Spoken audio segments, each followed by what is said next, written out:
Good afternoon all of you. कैसे हैं आप लोग? आशा करती हूँ कि आप लोग बहुत ही अच्छे होंगे।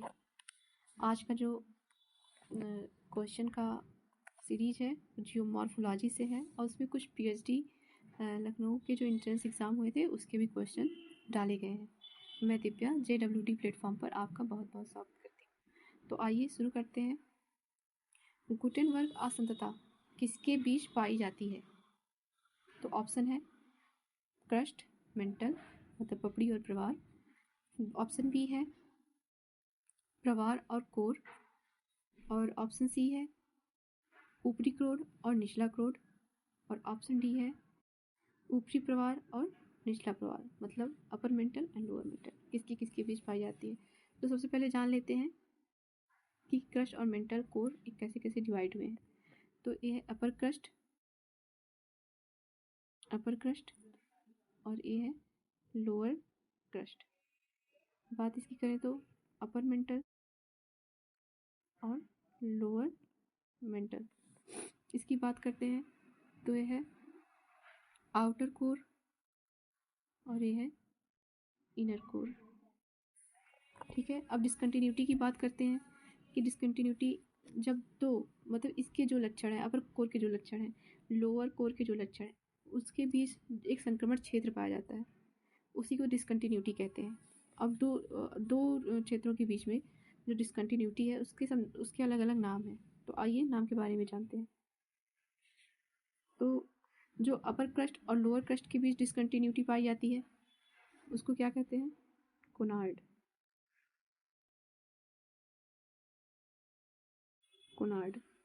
उसके बाद जो है जो लोअर क्रस्ट और अपर मेंटल मतलब क्रस्ट और मेंटल कह सकते हैं, क्रस्ट और मेंटल के बीच में जो डिसकंटिन्यूटी पाई जाती है उसको कहते हैं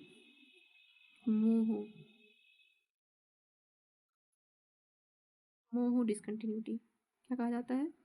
मोहो डिसकंटिन्यूटी। और जो मेंटल और मेंटल के बीच में मतलब अपर मेंटल और लोअर मेंटल के बीच में पाया जाता है उसे कहते हैं रेप्टी डिसकंटिन्यूटी। ठीक है, रेप्टी डिसकंटिन्यूटी। और जो मेंटल और कोर के बीच में या लोअर मेंटल या आउटर कोर के बीच में जो डिसकंटिन्यूटी पाई जाती है उसे कहते हैं गुटेनबर्ग डिसकंटिन्यूटी। ठीक है, गुटेनबर्ग डिसकंटिन्यूटी। और जो आउटर कोर और इनर कोर के बीच में पाया जाता है उसको क्या बोल देंगे? उस डिसकंटिन्यूटी को कहते हैं लेहमन डिसकंटिन्यूटी।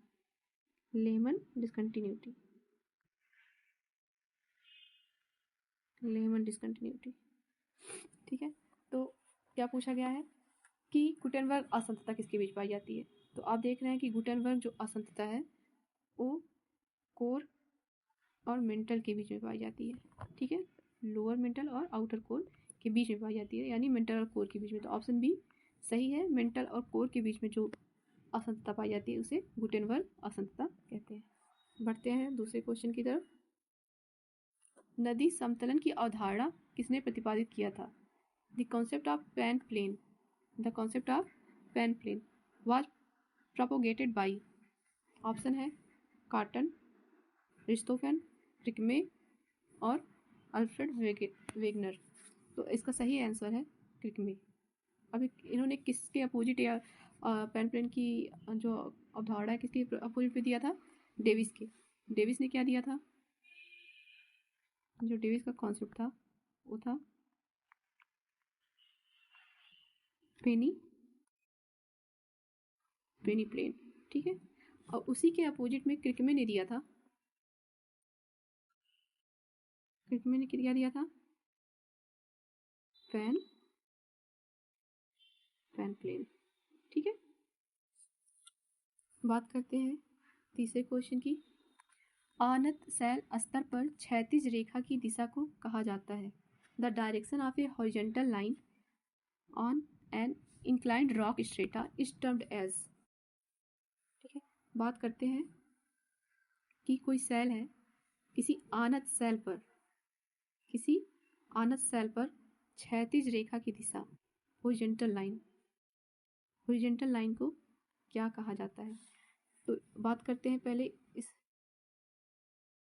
आनस सेल की। आनस सेल को कहते हैं नती यानी डिप, और इस हॉरिजॉन्टल लाइन को कहते हैं नतिलंब, नतिलंब यानी स्ट्राइक, स्ट्राइक बोलते हैं। यस, ठीक है। तो आनस सेल स्तर पर क्षैतिज रेखा की दिशा को क्या कहा जाता है? स्ट्राइक। बात करते हैं चौथे क्वेश्चन की। नजका प्लेट किस दिशा की ओर बढ़ रहा है? तो सबसे पहले देख लेंगे कि नजका प्लेट की अवस्थिति कहाँ है। ये मैंने बनाया है,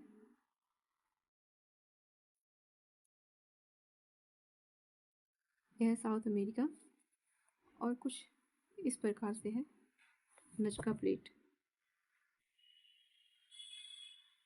ठीक है, कुछ इस प्रकार से है नजका प्लेट। तो कह रहा है कि नजका प्लेट जो है किस दिशा की ओर बढ़ रहा है। देखते हैं, नजका प्लेट की जो मूवमेंट है इस साइड, मतलब ईस्ट साइड, पूर्व की दिशा में। ऑप्शन ए बिल्कुल सही है। बात करते हैं पांचवें क्वेश्चन की। एक प्लेट का दूसरे प्लेट के नीचे खिसकने की प्रक्रिया को क्या कहा जाता है? दो प्लेटें हैं, जब एक दूसरे के पास आती हैं तो इसे कहेंगे अभिसरण। जब एक प्लेटें एक दूसरे के पास आती हैं तो इसे कहेंगे अभिसरण।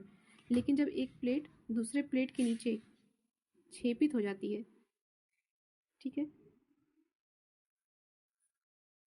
तो इसे कहेंगे, जब एक प्लेट दूसरे प्लेट के नीचे छेपित हो जाती है और बताती बेनियाब जोन में जाकर के पिघलने लगती है, इस प्रक्रिया को कहते हैं सबडक्शन। एक प्लेट का दूसरे प्लेट के नीचे छेपित होना, इसे कहेंगे सबडक्शन। क्या बोलेंगे? सबडक्शन, सबडक्शन या अवनयन, ठीक है। बात करते हैं छठे क्वेश्चन की। निम्नलिखित में से कौन सा सरिता हिमी निक्षेप है या ग्लेशिएशन डिपॉजिट? तो जो ग्लेशियर के डिपॉजिट से जो निर्मित लैंडफॉर्म है उसकी बात की जा रही है, तो यह केम वेदिका। इसका ऑप्शन बी सही है, केम वेदिका।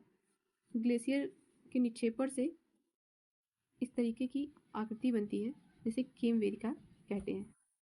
बात करते हैं सातवें क्वेश्चन की। निम्नलिखित में से किस विद्वान ने प्रवाल भित्ति से संबंधित अवतरण सिद्धांत दिया था? Subsidence theory. कोरल रीफ से संबंधित सब्सिडेंस थ्योरी डार्विन ने दिया था। बात करते हैं आठवें क्वेश्चन की। ढाल प्रोफाइल उत्थापन क्रिया की पदस्थलियों के अनुसार उत्तल, समतल, नतोदर होती है, यह किसने कहा था? किसी ढाल की जो प्रोफाइल होती है, वो किस तरीके से होती है? उत्तल, समतल, तल, समतल, नतोदर, ये किसने बताया था?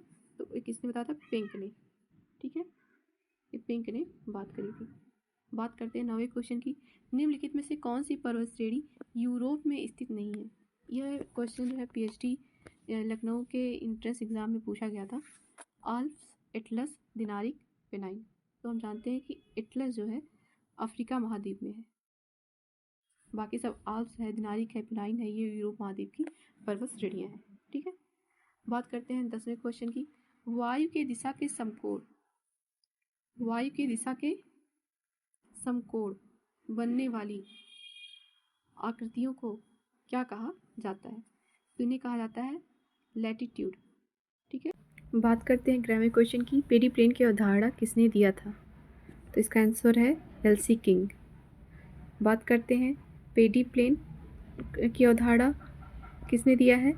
तो इसका आंसर होगा एलसी किंग। और इसके अलावा जो और भी अवधारणाएं दी गई हैं उनके बारे में बात करते हैं। तो बात करेंगे